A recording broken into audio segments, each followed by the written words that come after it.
अयोध्या में राम लल्ला की प्राण प्रतिष्ठा 22 जनवरी 2024 को होगी, जिसके बाद राम लल्ला मंदिर के गर्भगृह में विराजमान हो जाएंगे, जिसे लेकर सभी तैयारियां लगभग पूरी हो चुकी है। राम लल्ला की प्राण प्रतिष्ठा को लेकर चल रही तैयारियों पर सीएम योगी आदित्यनाथ भी करीब से नजर बनाए हुए हैं।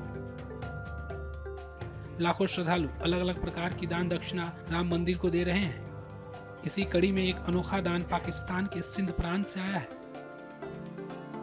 दरअसल प्रभु श्री राम को पाकिस्तान के सिंध से आई सिंधी पोशाक अजरक अर्पित की जाएगी।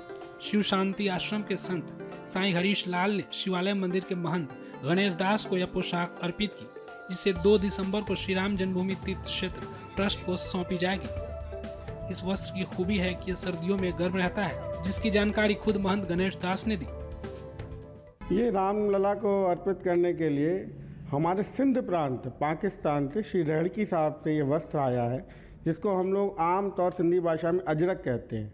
ये वस्त्र सिंधी समाज के लिए सम्मान का प्रतीक है और इसका प्रयोग सिंधी समाज जो है काफ़ी समय से करते आ रहा है। जब से सिंधी समाज का अस्तित्व है तब से इस वस्त्र का अस्तित्व है। 500 साल बाद की तपस्या के बाद आज प्रभु श्री राम जी का मंदिर बन रहा है। सिंधी समाज समय समय पर अपना समर्पण करता आया है, चाहे चांदी की ईंटें हों, चाहे अनेकों नदियों का जल हो, चाहे अनेकों मंदिरों की मिट्टी हो। तो इस समय अयोध्या का सिंधी समाज ये वस्त्र श्री राम लला को 2 दिसंबर को अर्पित करने जा रहा है, जो सिंध समाज के द्वारा सिंध प्रांत के पाकिस्तान के श्री रेहड़की साहब से आया है। ये एक अच्छी जानकारी मैं आपको दे दूं, कुछ समय पहले हमारे अशोक जी आए थे, तो उनसे ये विचार रखा गया कि जो सिंध का पारंपरिक वस्त्र है उसको यहाँ पे किसी भी प्रकार से मंगवा कर रामलला को अर्पण किया जाए। तो उन्होंने हम लोग के संत बाबा आसूदा राम साहब शिव शांति आश्रम साहब में वहाँ तक पहुँचाया। वहाँ के पूज्य साईं हरीश लाल जी के माध्यम से यह अयोध्या की पावन धरती पे आया। अब 2 दिसंबर को ही पूज्य साईं मोहन लाल जी, जो हम लोग के परम गुरुदेव श्री चांडू राम साहब जी के सुपुत्र हैं और हरीश लाल जी के बड़े भाई हैं, उनकी उपस्थिति में ये दिव्य वस्त्र रामलला को समर्पित किया जाएगा।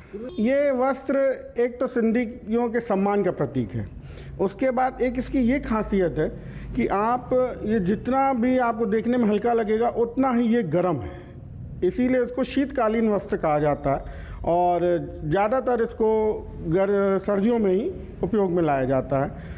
और जितने भी हम लोग के चाहे प्रभु झूलेलाल जी हों या और भी हम लोग के जितने भी इष्ट देव हैं, तो सब में जो है इसी वस्त्र के इसका उपयोग किया जाता है उनकी पोशाक बनाने में। आपको बता दें, अयोध्या राम मंदिर में राम लल्ला की प्राण प्रतिष्ठा की तैयारियों को अंतिम रूप दिया जा रहा है। 22 जनवरी को पीएम मोदी सहित हजारों संतों और लाखों भक्तों की मौजूदगी में राम लल्ला गर्भगृह में विराजमान होंगे। मंदिर में राम लल्ला की स्थापना से पहले से ही भक्तों में गजब का उत्साह नजर आ रहा है।